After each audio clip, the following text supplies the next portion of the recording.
Hello and welcome to Luxurious Prestiges. Here in our channel, we are offering an amazing opportunity for everyone to enter and win huge cash prize giveaways. You love me, girl. The more videos you watch in full, like them and comment on them, the more entries you will have in the draw. So don't wait any longer and join us now for your chance of winning $100,000 and more. For more details on how to join, go to the description section below. Are you ready? Hey there, luxurious people! Don't miss your chance at winning $100,000. Subscribe now to Win B. He is an addict to the high, a Hollywood cash cow, and a Scientologist. He has a well-known spy song and a glittering Hollywood smile. He generated tens of millions of dollars in film revenue and attained the rank of one of the top 100 actors in history. He's still really hot. Which of his lone onset exploits was the craziest? Why did Steven Spielberg decline his offer to collaborate with him? That being the case, why was Nicole Kidman so happy about their divorce? We'll tell you about the charismatic Tom Cruise's life narrative, his best roles, his love of extreme sports, and how his Scientology adherence impacted his love life today on Luxurious Prestiges. This sounds like an adventure. I'm in. Come along as we explore Tom Cruise's life. Please subscribe, comment, and share Luxurious Prestiges. Keep your notification bell turned on for additional updates. The most in-depth and engaging documentaries on the people you care about can be found on this channel. Top Gun, Mission Impossible, Rain Man, and more in Tom Cruise's complete biography. Part 2. I am super ready. Initial popularity.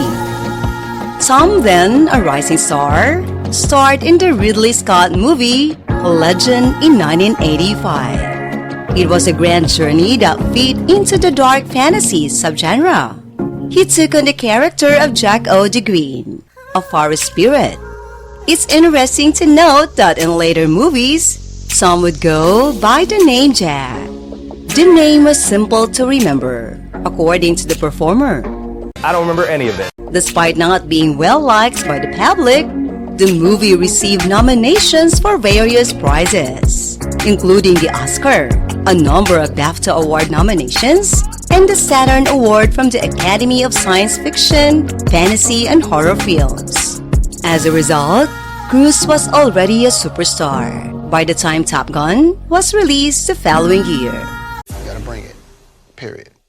Tom initially had no desire to participate in the movie, but later changed his mind. Jerry Bruckheimer, the producer, explained how he persuaded the actor as follows. So the Navy takes Tom up there, and they do 5 Gs. They perform barrel rolls and everything. In the aircraft, he's eating. He exits the aircraft and sprints to a payphone, and he responded, "I'm in. I'm acting in the film. My favorite? This is fantastic." The actor went to the House of Motorcycles in El Cajon, California, to learn how to ride a motorcycle because he had never done so before. Oh my God! In their store parking lot, they instructed him. Of course, Tom had other things to know for the movie. He then took the wheel of an actual F-14 and undoubtedly started to experience an adrenaline rush shortly after. Today, Tom is regarded as a very dedicated worker and one of the few actors that actually pulls off their own stunts in movies without stuntmen. However, in 1986, Tom's addiction to adrenaline has just recently started to show itself in the shape of a fast motorcycle ride that would follow him from movie to movie. In 10 years, it would fully be exposed. It's my drug. I'm addicted to it. Tom Cruise and Lieutenant Commander Lloyd Bozo Abel were in the F-14 as it made its initial takeoff.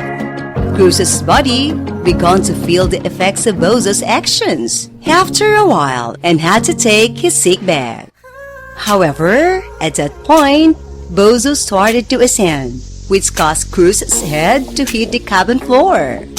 To inform Bozo of the situation, he attempted to turn on the intercom. "Bozo, didn't you see? I wasn't in your rear view mirror?" Cruz said over the intercom when Bozo finally leveled the aircraft, to which he received the following response: "It's not just for show that they call me a bozo."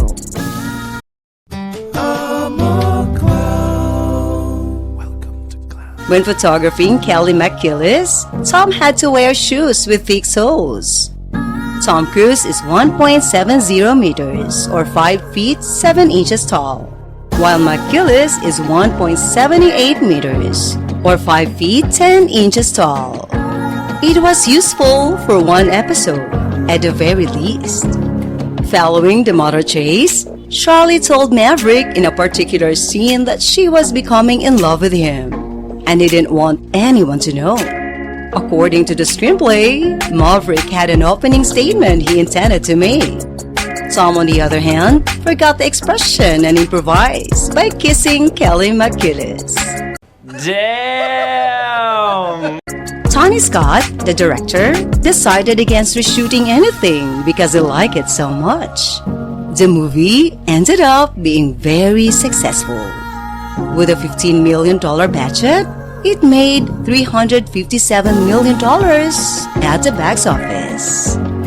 When it was released, the U.S. Navy set up recruiting stations in theaters in an effort to catch any adrenaline-fueled man leaving the viewing. As a result, there were more candidates than ever before. As a result of the movie's success, there were 500% more recruits who wanted to join the aviation program. It's a win-win-win-win situation. Cruise wed Mimi Rogers, an actress, on May 9, 1987. She was the one who first exposed Tom to Scientology. They only had a brief marriage, which ended in divorce in February 1990. The ex-spouses claimed that they lost the spark because of their divergent work schedules. But Cruise would continue to associate Scientology with his life for many years to come. Evidently, the new religion had a big impact on his future interactions with women, but we'll discuss it afterwards. You must swear not to tell anyone. After the divorce, Tom began filming a new movie. Paul Newman and him met when The Color of Money was soon to be released. Filming took place in Chicago in January, and it was very cold outside. While Tom was freezing in a leather jacket with a summer t-shirt, Newman was sitting in a car with an electric heater in a warm coat. Many years later on, the Graham Norton show, Tom would share about one lesson from Paul Newman, which could only be learned by working on the set for a long time. After they met in a shared scene, they exchanged surprise looks, and Newman seized the opportunity to tease the young actor.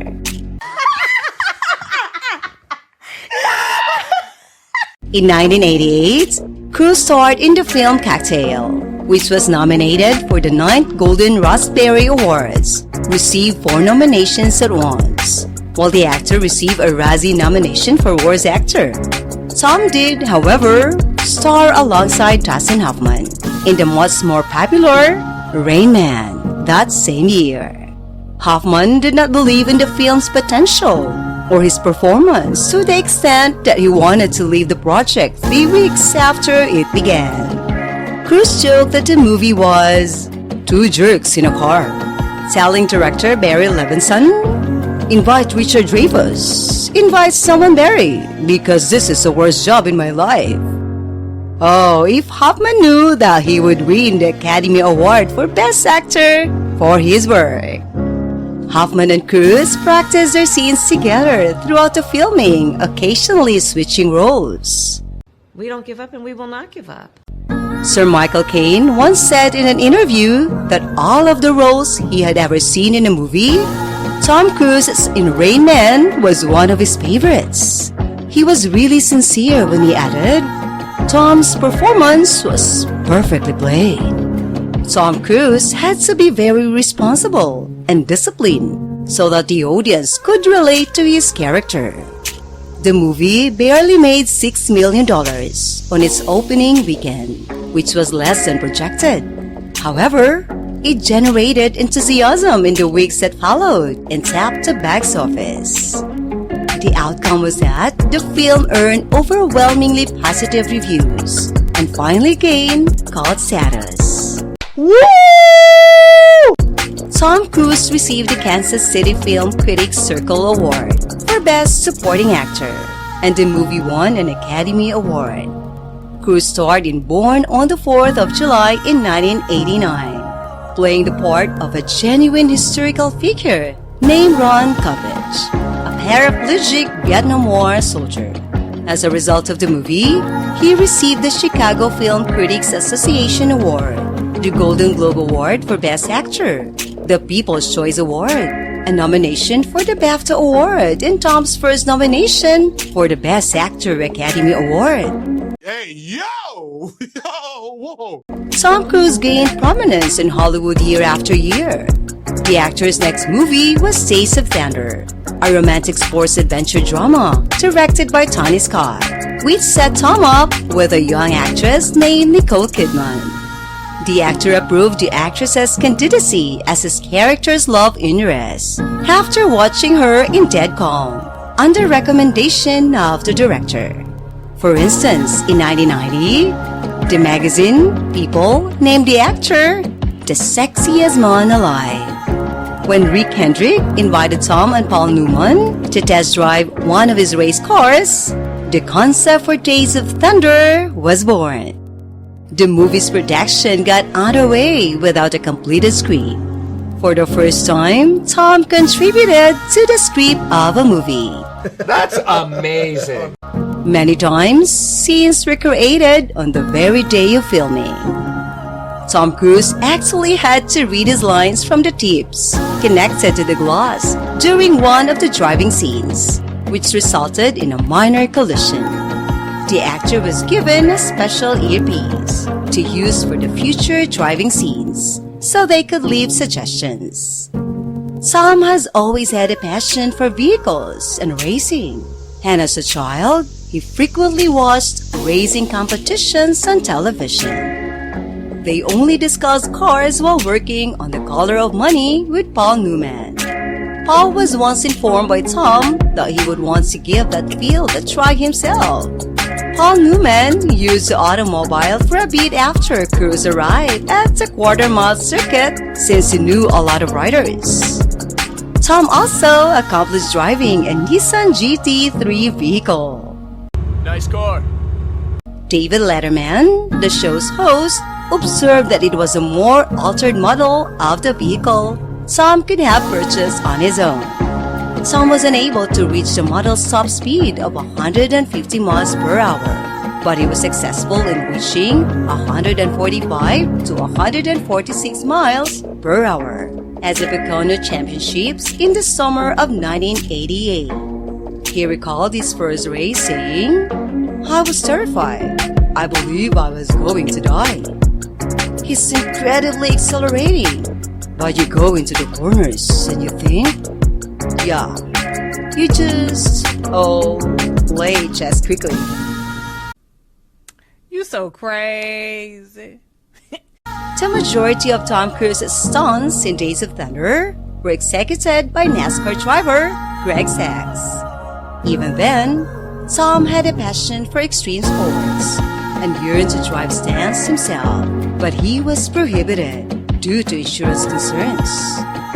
Rick Hendrick's racing team produced Chevrolet brand vehicles, some of which were eventually used in actual competitions.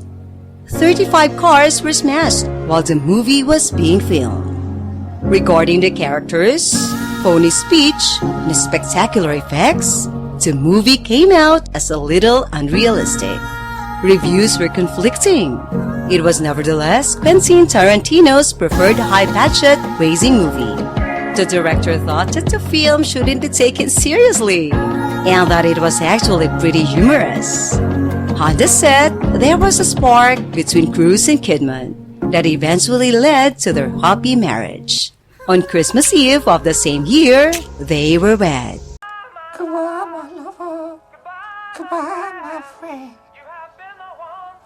The performers rose to fame in Hollywood as a pair very quickly. Kidman reflected, "I felt I became a star only by association," in a Marie Claire interview. "When we would attend to Oscars, I would feel like I was there to support him. I believe it was my responsibility to dress elegantly, to be seen rather than heard," as Nicole Kidman once said. Over time, Nicole acknowledged that she had been so much in love that she had forgotten several things, including her life goals and her fervent desire to have a child with Tom.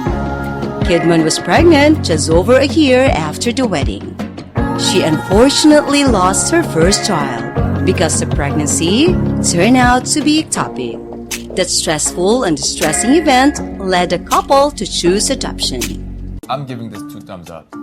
Tom Cruise and Nicole Kidman adopted Isabella Jane, a girl in 1992, and Connor, a boy, in 1995.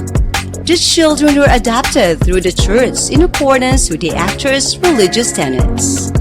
Cruise and Kidman kept a lot of their family's affairs private and didn't want the media's focus on their kids' life. The actors played the characters of Irish immigrants seeking happiness in America in the 1890s, which led them to the land run of 1893. And the couple participated in another joint production in 1992, For Anno, directed by Ron Howard. Cruise's acting career continued to decline. I'm worried about you. The Firm, a 1993 legal thriller directed by Sidney Pollack and based on the same title book by author John Grisham, starring the actor. In order for only his name to appear on the poster above the title, Tom Cruise and Paramount came to an agreement during the film's development.